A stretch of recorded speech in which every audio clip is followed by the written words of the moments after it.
आज हम 2022 को अलविदा कर रहे हैं, लेकिन अगर एनर्जी और प्रेशियस मेटल्स के लिए ये साल अच्छा रहा तो वहीं एग्री सेक्टर की ज्यादातर कमोडिटीज का रिटर्न नेगेटिव में देखने को मिला। ऐसे में 2023 से क्या उम्मीदें हैं, इस पर बात करने के लिए हमारे साथ मौजूद हैं एसएमसी ग्लोबल सिक्योरिटीज की वंदना भारती, निर्मल बैंक कमोडिटीज के कुणाल शाह, कुंवरजी ग्रुप के रवि देओरा और मोतीलाल ओसवाल के डायरेक्टर किशोर नारने। आप सभी का कार्यक्रम में स्वागत है और ये शायद इस साल का आखिरी कार्यक्रम फिलहाल हम कमोडिटीज की तरफ से कर रहे हैं। आपको अगले साल मिलेंगे, लेकिन यही बात करना चाहते हैं कि अगले साल में क्या कुछ स्ट्रैटेजीज बनाई जाएं और किन चीजों पर आपको यहां पर ध्यान रखना होगा।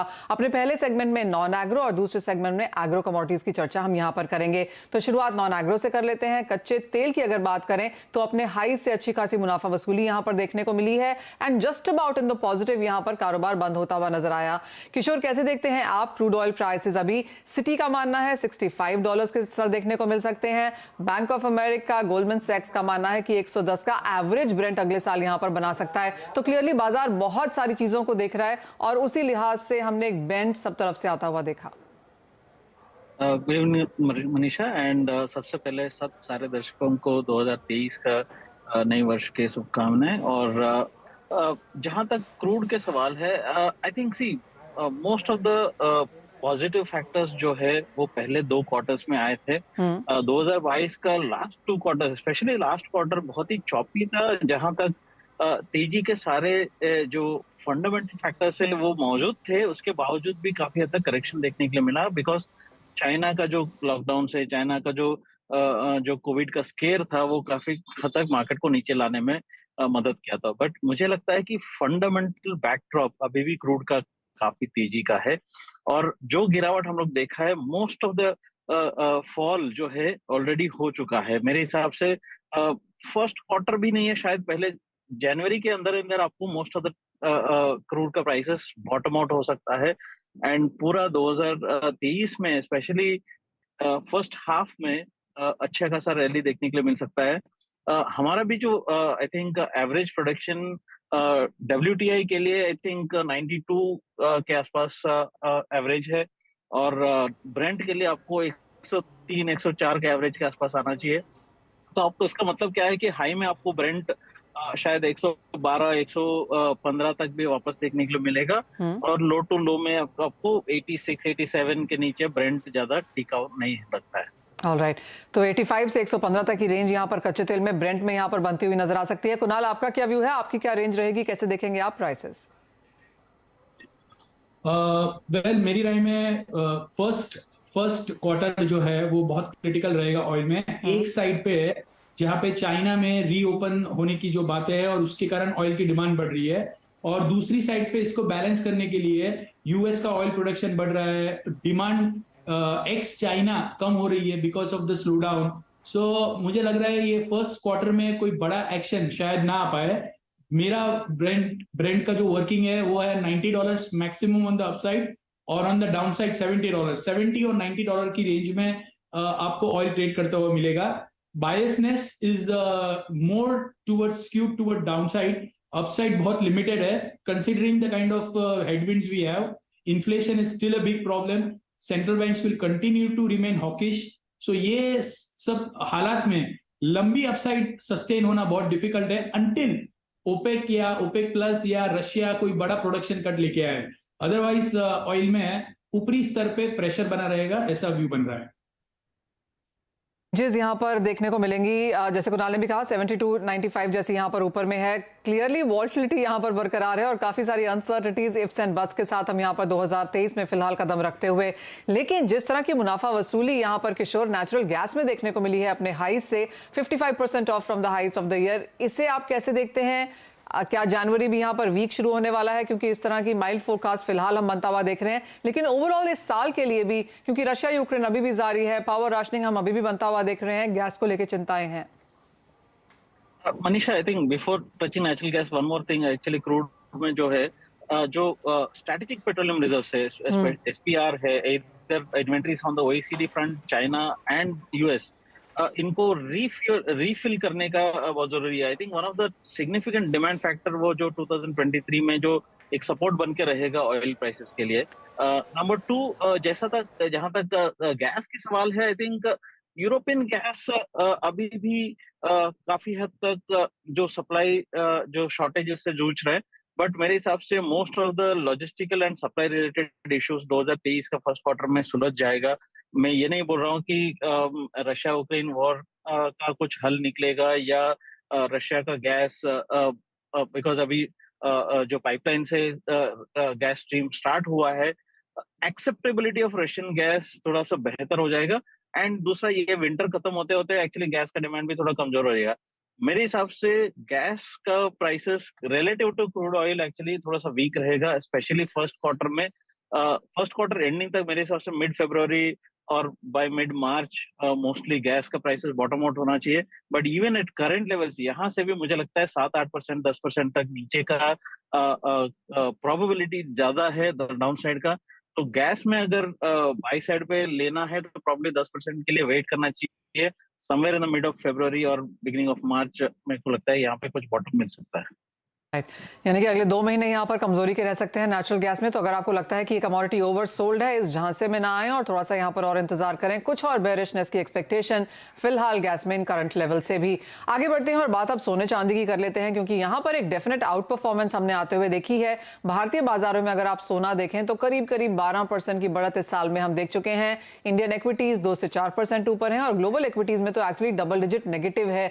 तो काफी सारे एसेट क्लासेस से अगर कंपेयर किया जाए तो सोने ने आपको बेहतरीन रिटर्न्स यहां पर इस साल में भी बना के दिए हैं। आप किस करेंसी में कारोबार कर रहे हैं, ऑफ कोर्स उसका एक इंपैक्ट यहां पर है।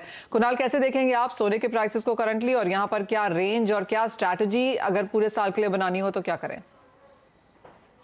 गोल्ड का आउटलुक बहुत बुलिश है नेक्स्ट साल 23 के लिए। एक ही चीज है जो थोड़ा बहुत बेरिशनेस लेके, अगर रशिया और यूक्रेन के बीच में जो जियोपॉलिटिकल सीन चल रहा है, अभी लास्ट 15 दिन से कोई ना कोई साइड से स्टेटमेंट आ रहे हैं फॉर द पीस टॉक। अगर पीस टॉक होता है तो गोल्ड और सिल्वर में प्रॉफिट टेकिंग अच्छा देखने या करेक्शन भी देखने मिल जाएगा।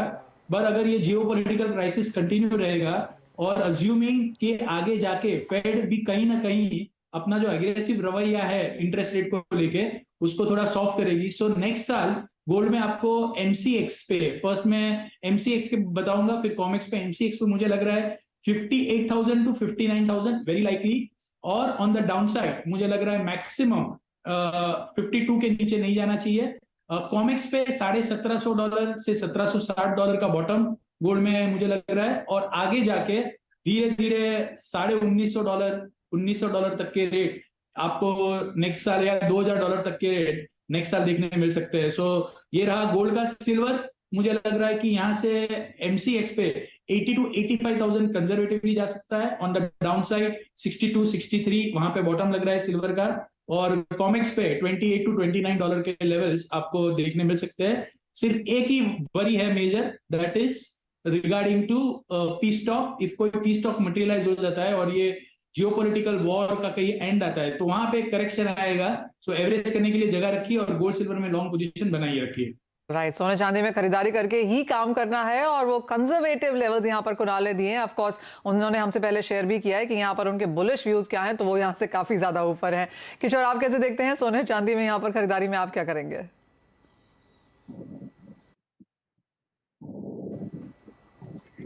किशोर, आप कैसे देखते हैं सोने चांदी के ट्रेड को 2023 के लिए?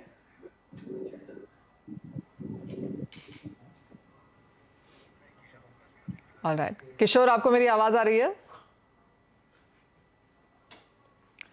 किशोर से यहाँ पर फिर संपर्क करने की कोशिश करेंगे। सोने चांदी में एज ऑफ नाउ खरीदारी की राय। लेकिन कुणाल, आपने मेटल्स के ऊपर यहाँ पर फर्स्ट हाफ बुलिश थे आप, जहाँ पर अच्छी खासी तेजी देखने को मिली। लास्ट क्वार्टर में आप बेरिश थे, मुनाफा वसूली यहाँ पर है। अब 2023 को अगर 2 हिस्सों में यहाँ पर बांटा जाए तो कैसे देखेंगे आप? वेल, राइट नाउ ये जो जैसे हमने कोविड के टाइम पे देखा था इंडिया में, समझो ट्रैवलिंग या पूरे वर्ल्ड में ट्रैवलिंग बैन था, उसके बाद जैसे जैसे ट्रैवलिंग ओपन हुआ तो लोगों ने रिवेंज टूरिज्म जिसे कहते हैं ऐसे एग्रेसिवली ट्रैवल करना चालू कर दिया, और people were travelling in domestic market, in international countries. So ऐसे ही सेम मेटल्स का हो रहा है। 6 महीना चाइना में लगातार कंटिन्यूअस कोई ना कोई प्रोविंस में lockdown, Covid related issues, production hamper, manufacturing factory facilities were closed. So now suddenly they are opening up their economy in a gradual phase manner. So demand अभी लौट के आ रही है, पेंट अप डिमांड जो 6 महीने से suppress हुई थी, तो इसी के कारण मेटल में तेजी कंटिन्यू है और थोड़ा बहुत और टाइम तेजी रह सकती है।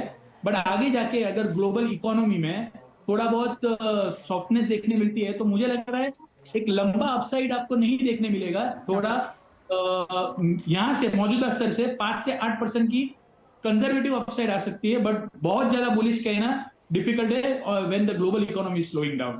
So first half slow, second half में जब फेड रेट कट या रेट हाइक को रिवर्स करने की बात करेगी, तो सेकेंड हाफ ऑनवर्ड्स मेटल में तेजी हो जाएगी। ऑलराइट, एक्चुअली अगर हम इक्विटीज मार्केट्स में देखें तो मेटल एज अ सेक्टर यहाँ पर one of the out performers है, लेकिन मेटल एज अ कमोडिटी अगर हम ईयर टू एंड यहाँ पर प्राइसेस देखें तो गिरावट देखने को मिली है। अपने हाईज से तो अच्छी खासी मुनाफा वसूली यहाँ पर है।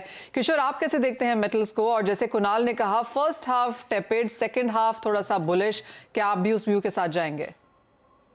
आई थिंक मुझे लगता है कि फेड रेट हाइक का साइकिल का जो पॉज है somewhere around third quarter 2023 calendar year में पॉज आएगा। रेट कट का उम्मीद मुझे 2024 का एंड तक भी मुझे नहीं है। और हालांकि जो सेशन का जो फियर्स है वो काफी टाइम से स्पेशली जो न्यूज एजेंसीज एंड इंटेलेक्चुअल्स के बीच में चल रहा है, but actually on ground recession actually feel नहीं हो रहा है। अभी भी आपको यूएस का एवरेज आवरली अर्निंग्स देखें तो अभी तक वो फर्म अप हो रहे हैं, जॉबलेसनेस कुछ भी बढ़ नहीं रहे हैं, और even the labour market is still very tight actually. 263,000 273,000 jobs, new job creation है। सो आई थिंक कहीं ना कहीं हमको कूल ऑफ नजर नहीं आ रहा है, number one. Number two, physical metals और फिजिकल कमोडिटीज का demand one of the highest peak पे है। Third is inventories. I think पिछले हफ्ते भी हम लोग दूसरे शो में बात कर रहे थे, इन्वेंट्रीज ऑल टाइम लो पे है। कई मेटल्स में, मतलब जिंक में देखें तो ऑलमोस्ट सेंचुरी लो पे है, कॉपर में मल्टी डेकेड लो पे है। I think inventories are not comfortable at all.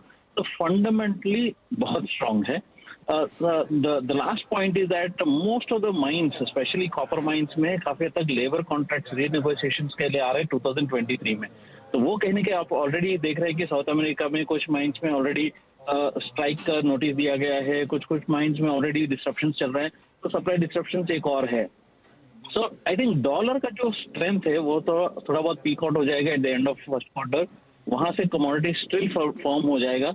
So overall base metals का आउटलुक मेरे लिए तो काफी पॉजिटिव है। कॉपर में even at this point of time 20-25% का अपसाइड है।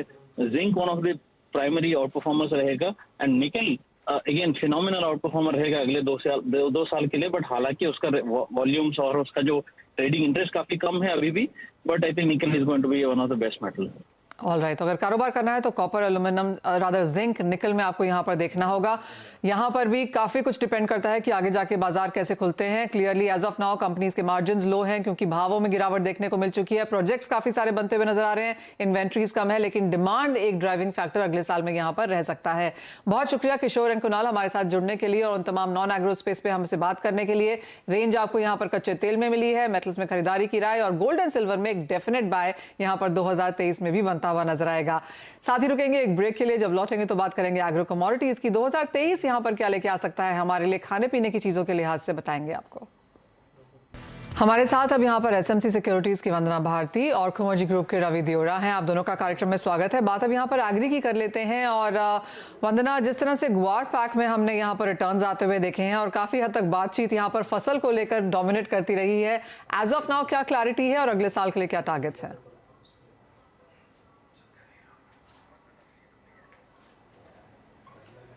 वंदना के साथ यहाँ पर फिर जाएंगे। रवि, आपसे वही सवाल। जरूर से गोवर के लिए बात करें तो ये साल में पर्टिकुलर जो डोमिनेंस रहा वो डोमिनेंस आई थिंक जो सप्लाई रिलेटेड ज्यादा हुआ, क्योंकि डिमांड वहां पे कांस्टेंट ही थी, कोई ज्यादा इजाफा या ज्यादा गिरावट नहीं थी। बट मेजरली ये जो साल है काफी हिस्टोरिकल रहा। काफी साल के बाद जब WTO की स्थापना हुई उसके पहली बार ऐसा हुआ कि एक रिस्ट्रिक्टिव ट्रेड पॉलिसी वाला साल रहा पर्टिकुलर एग्रीकल्चर कमोडिटीज में, जिसमें इंडोनेशिया से पाम ऑयल है, साथ में रशिया यूक्रेन से सनफ्लावर ऑयल एंड वीट की सप्लाई में डिस्टर्बेंस है। इंडिया में वेट एंड राइस में कुछ एक्सपोर्ट बैन लगे। ब्राजील से शुगर एंड एडिबल ऑयल पे एक्सपोर्ट पे अर्जेंटीना पे एडिशनल ड्यूटी डाली। तो ये साल काफी सालों के बाद ऐसा हिस्टोरिकल रहा कि जहाँ पे रिस्ट्रिक्टेड ट्रेड पॉलिसी की वजह से सप्लाई काफी डिस्टर्ब रही और इससे प्राइस में काफी वोलेटिलिटी एग्रीकल्चर कमोडिटीज में आई। गुआर स्पेसिफिक में बात करें तो वहां पे मुझे लग रहा है कि जो भी फंडामेंटल है ये क्रूड का सस्टेन होना हायर लेवल पे, आई थिंक अभी भी अगर गुआर के फंडामेंटल में क्रूड को ऐड करे तो ये भी एक रीजनेबल प्राइस है। कोई भी बड़ा प्रोड्यूसर कंट्री है ये गुआर को ये लेवल पे भी, ये रीजनेबल लेवल पे भी ये इंपोर्ट करके या आपने यूज करके उसको इतने ही मार्जिन मिल सकता है, कोई ज्यादा उसमें चेंज नहीं होगा। तो आई थिंक गुआर में पर्टिकुलर अगले साल पे मुझे लग रहा है कि जो ये 3 महीने का आउट परफॉर्मेंस है ये शायद और जारी रहे और आगे मैं एक्सपेक्ट कर रहा हूँ कि अराउंड 13,800 14,000 तक गुआर गम में भी टारगेट मिले तो भी सरप्राइज नहीं है। और गुआर सीड में भी मुझे लग रहा है कि एक बार 6,800 से 7,000 तक के लेवल ये साल में मिल सकते हैं। तो जो कमोडिटी अंडर परफॉर्मर्स थी वो कमोडिटी मुझे लग रहा है कि नेक्स्ट ईयर आउट परफॉर्मर हो सकती है। ऑलराइट, तो यानी कि गुआर में यहाँ पर ज़्यादा तेज़ी देखने को मिल सकती है और दोनों कमोडिटीज़ ने आपको बेहतर रिटर्न्स दिए हैं और आने वाले 3 महीने में और अच्छी तेज़ी की एक्सपेक्टेशन यहाँ पर है। वंदना, आप कैसे देखती हैं सीड और गम में क्या रेशियो है और इन दोनों में से आप किसे चूज करेंगी? मनीषा, मुझे लग रहा है कि काफी अट्रैक्टिव कमोडिटी इस बार रहेगी, गुआर सीड हो या गुआर गम हो। एक तो प्रोडक्शन का डेटा थोड़ा सा यहाँ पे डिक्लाइन होके आएगा और रिग काउंट्स बढ़ रहे हैं, 200 से 500 आता हुआ हम लोगों ने यूएस में देखा। जितने रिग काउंट्स बढ़ेंगे यहाँ पे इतना ज्यादा मूव आता हुआ हम देख सकते हैं। यहाँ पे एक्सपोर्ट डेटा यहाँ पे इंप्रूव है। मुझे लग रहा है मनीषा इस बार मैं गम के साथ जाना चाहूंगी। मुझे लग रहा है कि क्लियरली ये आउट परफॉर्म करेगा इस बार। अगर अपसाइड की बात हो तो मुझे लग रहा है कि टारगेट में थोड़ा सा यहाँ पे लंबा देना चाहूंगी ग्वारगम में। मुझे लग रहा है कि अगर ग्वारगम में अगर 2023 की पूरी मैं बात करूं तो मुझे लग रहा है कि प्राइसेस ऊपर की तरफ एक बार हम 15,500 से लेके 16,000 तक इजिली यहाँ पे टारगेट करके चल सकते हैं।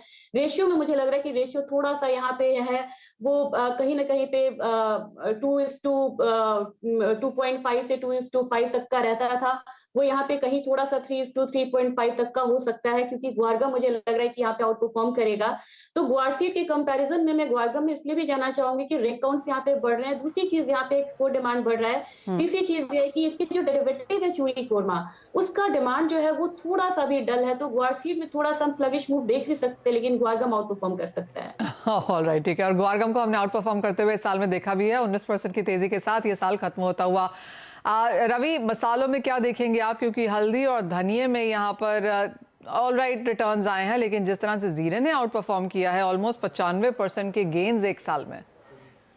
जरूर से जीरा कमोडिटी ऑफ द ईयर रहा है एंड पर्टिकुलर सबको महंगा लग रहा है, फिर भी वो महंगा हो रहा है। तो आई थिंक वो फंडामेंटली हो या टेक्निकली हो, सबको ये ओवर वैल्यूड एंड ओवरबोट लग रहा है और इसी हिसाब से प्राइसेस अभी भी नॉर्थवर्ड डायरेक्शन में है। जब तक कोई सिग्निफिकेंट सप्लाई रिलेटेड न्यूज नहीं आते तब तक कोई बड़ी मंदी के आसार मुझे स्पाइसेस पैक में नहीं दिख रहा है। और मेरा स्पाइसेस पैक में क्योंकि जीरा काफी बढ़ चुका है और मैंने लास्ट ईयर में सबसे फेवरेट कमोडिटी मेरी जीरा ही बताया था और उस टाइम से देखे तो अभी 85% की तेजी आ चुकी है। तो मुझे लग रहा है कि अब थोड़ा रिस्क रिवॉर्ड फेवरेबल नहीं है, पर अभी भी मुझे हल्दी में कन्विक्शन आ रहा है। जिस हिसाब से सप्लाई इश्यू है, जिस हिसाब से एक्सपोर्ट डिमांड की प्रोबेबिलिटी है, मुझे लग रहा है कि हल्दी में ध्यान रखे 8,000 के लेवल के करीब एक अच्छा बेस बना के कमोडिटी चल रहे हैं। आगे मैं एक्सपेक्ट कर रहा हूँ कि इस साल में 9,700 से लेकर 9,800 तक के लेवल आपको इजीली टर्मरिक में देखने को मिल सकते हैं। थोड़ा बहुत सप्लाई ईज होगा, उसके बाद प्राइसेस में एक अच्छा उछाल टर्मरिक में आना चाहिए।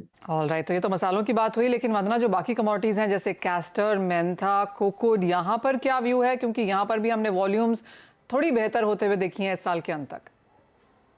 जी मनीषा, मुझे लग रहा है कि कुछ हेवी कमोडिटीज में यहाँ पे वॉल्यूम बढ़ सकती है। इनफैक्ट कपास भी मुझे एक लग रहा है, कॉटन, ऑयल सीड केक में भी यहाँ पे वॉल्यूम बढ़ना चाहिए। और मुझे लग रहा है कि थोड़ा सा यहाँ से कॉटन से शिफ्ट होकर वॉल्यूम इनके डेरिवेटिव्स में भी यहाँ पे आ सकता है। और मेंथा की बात की जाए तो मेंथा में सिंथेटिक मेंथा की सप्लाई बहुत है यहाँ पे, लेकिन ओवरऑल मुझे लग रहा है कि एक 920, 930 एक मेजर सपोर्ट है, वहां से बार बार ये कमोडिटी बाउंस करती है। और दो डिमांड इसके काफी बढ़िया आते हैं, विंटर डिमांड और मानसून डिमांड। ये थोड़ा भी इंप्रूव होता है तो मुझे लग रहा है कि प्राइसेस ऊपर की तरफ यहाँ पे 1200 तक जा सकते हैं 2023 में। और एक उम्मीद है यहाँ पे, हालांकि अभी कोविड नंबर्स बढ़ रहे हैं, ट्रेवल रिस्ट्रिक्शंस भी यहाँ पे है, लेकिन चाइना रीओपन होगा तो मुझे लग रहा है कि काफी एग्री कमोडिटीज को मनीषा यहाँ पे फायदा है। इसमें से एक यहाँ पे मेंथा है, दूसरा यहाँ पे कैस्टर भी है कपास के अलावा। तो मेरे ख्याल से लग रहा है कि मेंथा में तो 1200 तक का जो लेवल है वो यहाँ पे आ सकता है। हालांकि कैस्टर में कह सकते हैं कि अराइवल सीजन रहेगा तो थोड़ा सा प्रेशर अभी आने वाले समय में मिलेगा। तो 6800, 6500 एक बेस बना सकते हैं ये कमोडिटी, लेकिन ओवरऑल देखा जाए तो फिर से एक अपसाइड देखने को मिलेगा। एक्सपोर्ट डिमांड जैसे ही बढ़ता है, हम 80% से ज्यादा सप्लाई करते हैं पूरे ग्लोबली यहाँ पे, तो इस काउंटर में भी मुझे लग रहा है कि एक बार हम 8000 तक के लेवल्स इस बार एक्सपेक्ट कर सकते हैं। दोनों ही काउंटर यहाँ पे बुलिश है। ज्यादा मैं स्ट्रॉन्ग फील कर रही हूँ कैस्टर में बाई कॉल देने के लिए, और मेंथा पे मुझे लग रहा है कि रेंज बाइंग रहेगी।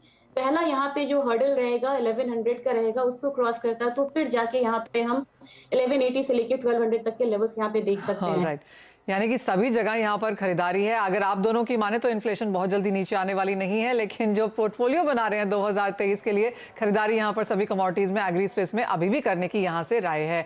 लेकिन इसी के साथ शो समेटने का समय है। बहुत शुक्रिया रवि, वंदना हमारे साथ जुड़ने के लिए। मुझे भी दीजिए इजाजत। आप सभी को 2023 की बहुत बहुत शुभकामनाएं। मिलते हैं अब अगले साल में।